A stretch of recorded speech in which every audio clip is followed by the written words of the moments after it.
Minister, thank you for your statement today, and thank you for your continued work and commitment. I really think you're extraordinarily dedicated, and you show a determination and will since you took up office that is really to be lauded and to be praised, because I really do mean that. Your office is super. If I contact them, I get an immediate response, and there is a sense that work is being done and that you are listening, and it's really impressive. So thank you very much for that.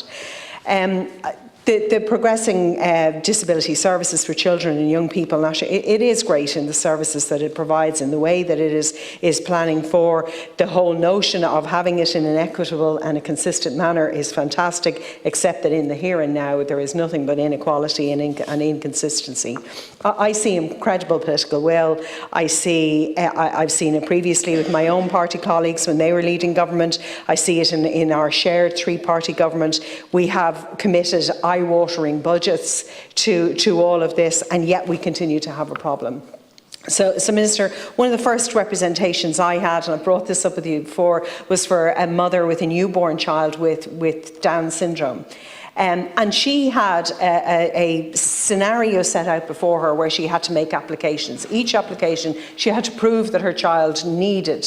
So I really don't understand how we don't have a pack that comes together that says, this is what's ahead of you. It's cross-departmental in its information, that it ensures that their support and their reality is reflected, and it's made easy for them. I really don't for that child might be assessed, but will they get the services that are identified out of that assessment? And certainly if they live in Dublin 12, they won't, because right now at the moment, no child in a whole Dublin postcode, no child is getting that, which is what I brought up with you before, that there's a postcode lottery as to who you get, when you get it, what services you get.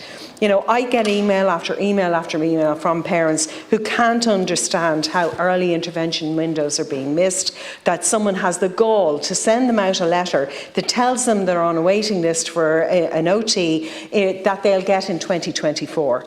That when their child needs it now, we have families receiving letters for appointments that were due to happen this month that have now been postponed for a whole year. We have families who are resorting to have to go privately, and the problem with that is that then it is about whether you can afford it or not. So in the lottery of life, depending on what family you're born into, whether they can afford it or not, you will be set on the right course and the right opportunities to live your best life or not. And that's not okay. We have situations where the resource allocated to twins is as though they were one person instead of two people. We have that kind of, these are individual citizens deserving of the rights of our state. So as I say, we have parents who were assessed in January of this year who follow up needing saying there's further assessment, and then they're informed that actually no, they've been moved onto the Progressing Disability Programme, and they have a 36-month waiting list. So, I hear you're not an apologist for the HSC, so this is a lot of me venting in stuff that I've already put to you in emails and that we've spoken to with members of your office. But parents are tired of advocating for their children. They're worn out that they have to fight and fight and fight. I know if it was me, I'd be chained to the gates of Leinster House, and if it was my child. It is appalling that people have to go to that level of distress when they're worried about the forward planning for their child. They hear situations like Donegal, they wonder, what happens when I'm not here anymore? And Erin has referred to the Disability Matters Committee, and I come in here every Thursday, week after week, and I share what I've heard in that committee and the lived experiences of people. And the testimony is of paternalistic provisions, of infantilizing in our approach, othering of people, and ableist in our presumptions. We even have things, people don't come before that committee as storytellers. They're not there to tell stories. They're there to say, we are here, we have rights, we want to influence policy, we want to influence decisions, and actually we should be at the very centre of decision making. And I hear situation. Last week, one of the witnesses that came forward shared she's an autistic woman. herself with autistic children, and she talked about cognitive behavioural therapy, whose objective it is to mask the autism.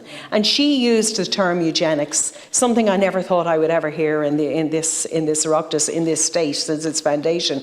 We should never hear. But that's the feeling, that feeling of othering, that feeling of not being quite the citizen, not being entitled, and being somebody that benevolently we care for. When in actual fact, we should be centering our whole state around, and all of our decisions around, how do we make sure that everybody has a right of access, that homes are designed in such a way to make sure that people don't just visit, that they can actually stay over, because we've heard of people unable to do things like that.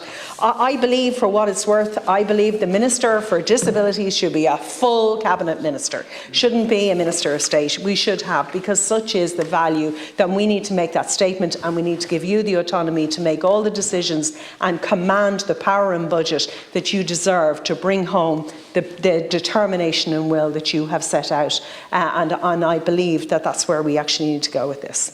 Lastly, 1 second, Section 38 and 39, we've got to deal with that. We've got to deal with that. We're having a bleed of staff from one service to the other, and especially if we're relying on the Section 38 providers, we need to make sure that we're keeping staff. Thank you for indulging me. Thank you.